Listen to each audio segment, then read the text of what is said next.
षष्ठम अध्याय ध्रुमलोचन वधम। ध्यान। मैं सर्वज्ञेश्वर भैरव के अंगों में निवास करने वाली पद्मोकृष्ट पद्या देवी का चिंतन करता हूँ।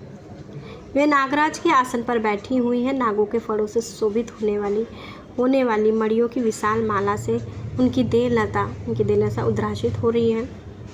सूर्य के समान उनका तेज है। 3 नेत्र उनकी शोभा बढ़ा रहे हैं और हाथों में माला, कुंभ, कपाल और कमल लिए हुए हैं तथा उनके मस्तक में चंद्रमा का अर्धचंद्रमा का मुकुट शोभित है। ऋषि कहते हैं, देवी का यह कथन सुनकर दूत को बड़ा ही अमर्ष हुआ और उसने दैत्यराज के पास जाकर सब समाचार विस्तार पूर्वक कह सुनाया।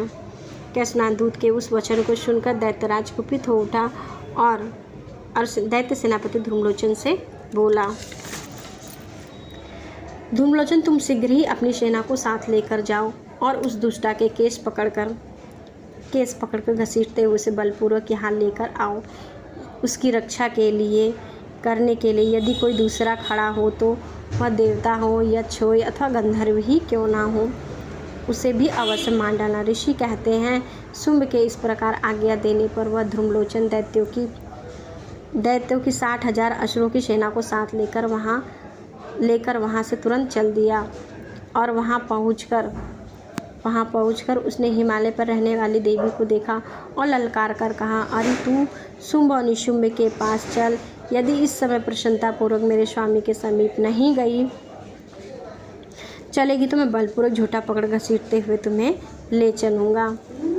देवी बोली, तुम्हें दैत्यराज ने भेजा है तो तुम स्वयं भी बलवान हो और तुम्हारे साथ विशाल सेना भी है। ऐसी दशा में यदि मुझे बलपूर्वक ले चलोगे तो मैं तुम्हारा क्या कर सकती हूँ। ऋषि कहते हैं, देवी के यों कहने पर असुर ध्रुमलोचन उनकी ओर दौड़ा। तब अंबिका ने हुम शब्द के उच्चारण मात्र से ही उसे भस्म कर दिया। फिर तो क्रोध में भरी हुई उस दैत्यों की विशाल सेना को और अंबिका ने एक दूसरे तीखे सहायकों और शक्तियों पर फारसों की वर्षा आरंभ कर दी। इतने में ही देवी का वाहन सिंह भी में क्रोध में भरकर भयंकर गर्जना करने लगा। गर्दन के बालों को हिलाता हुआ असुरों की सेना में कूद पड़ा। उसने कुछ दैत्यों को पंजों की मार से, कितनों को अपने जबड़ों से और कितने ही महादैत्यों को पटक कर ओट की धाड़ों से घायल करके मार डाला।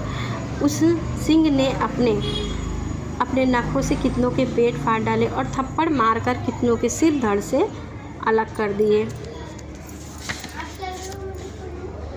कितनों की भुजाएं और मस्तक काट डाले और अपनी गर्दन के बालों को हिलाते हुए उसने दूसरे महादैत्यों के पेट फाड़कर रक्त चूस लिया। अत्यंत क्रोध में भरे हुए देवी के वाहन ने महाबली सिंह ने क्षण भर में ही असुरों की सेना का सफाया कर डाला। शुंभ ने जब सुना कि देवी ध्रुमलोचन ने असुरों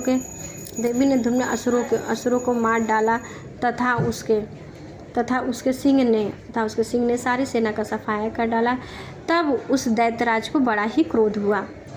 उसका क्रोध से ओठ कांपने लगा। उसने चंड मुंड को आज्ञा दी नामक दो दैत्यों को आज्ञा दी, हे चंड, हे मुंड, तुम लोग बहुत बड़ी सेना को लेकर वहां जाओ।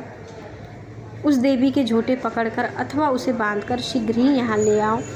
यदि उसकी रक्षा करने के लिए यदि इस प्रकार लाने में उसको संदेह हो तो युद्ध में सब प्रकार के शस्त्रों तथा समस्त आसुरी सेनाओं का प्रयोग करके उसकी हत्या कर डालना। उस दुष्टा की हत्या होने पर, सिंह के मारे जाने पर उस अंबिका देवी को बांधकर शीघ्र ही लौटना। इस प्रकार से मार्कंडेय पुराण में सार्वजनिक मनमंत्र की कथा के अंतर्गत देवी महात्म्य ध्रुमलोचन वध नामक 6ठा पाठ पूरा हुआ। जय माता दी। हर हर महादेव। आप सभी भक्तों को